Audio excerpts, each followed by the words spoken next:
Our family and friends were all very loud and proud of our Marine. Besides being a father, it was one of his greatest accomplishments.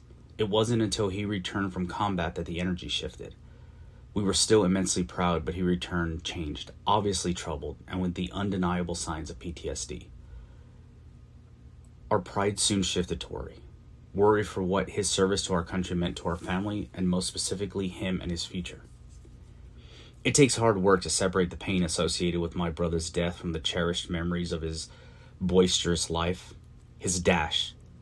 Of all the time he spent on Earth between 1982 through 2014, only 4 measly years were devoted to the Marines. He was so much more than that. He loved music and sports, especially baseball. Go Phillies! He was a cool guy with his beeper, his Walkman, the shoes, and the clothes. He always had the latest thing, whatever it was. He was hardworking and loved making his own money. Everyone's parents loved him. The ladies loved him. He was a sweet talker, and he knew it. He had these blinking green eyes with long black eyelashes. 8 years my senior, we grew up in a different era with a different set of parents who were doing their best to raise us given their own dysfunctional upbringings. He was promoted to Big Brother on September 14th, 1989, and anyone who knows him will know that we shared a special bond. He hung the moon and the stars in my eyes, but when I stare out in the dark night, he reminds me that I hung them for him too. He was funny and so charismatic, our very own comedian. He was literally entertaining, really dramatic, but oh, he was caring.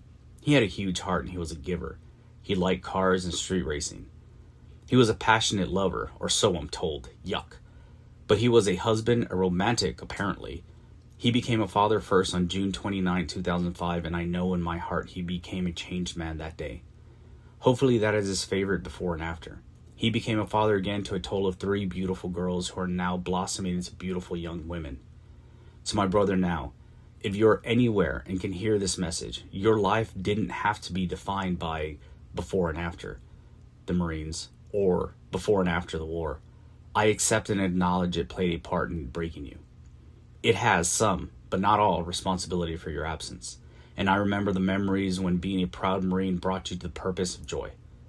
But at last, your life can and will be defined by so many other things too, like before and after you were a father, and you were a good one. I remember you fondly as a girl dad, a cheer dad, painting nails and ponytails, watching Hannah Montana and singing Katy Perry songs, pool days and lunchy, shooting BB guns and fishing, going to Lowe's for kids' craft time, riding bikes, riding ponies, birthday parties and Halloween costumes, the fun stuff. Those years were definitely my favorite chapter. Experience my auntie era with you was fun and fulfilling. Every day was an absolute adventure. The ability to make a mountain out of a molehill, but in the greatest way. Just an ordinary task like going to the grocery store was made into a scene from a movie. We were 2 characters, you and I. So at last, for me, there was never a life before you. Only one after you. From the day I was born, you were there, every day, until on August 27, 2014, you said, "Love you, sister," as I walked out of the front door. On the other side of the door, I held the knob in my hand just a second and paused before getting in my car and driving away. Unbeknownst to me, what would come after, and for that, my heart breaks again. Until our next time together, Shelley. Though they are gone, their light remains. May we keep it alive in our hearts, and may their spirit continue to shine through.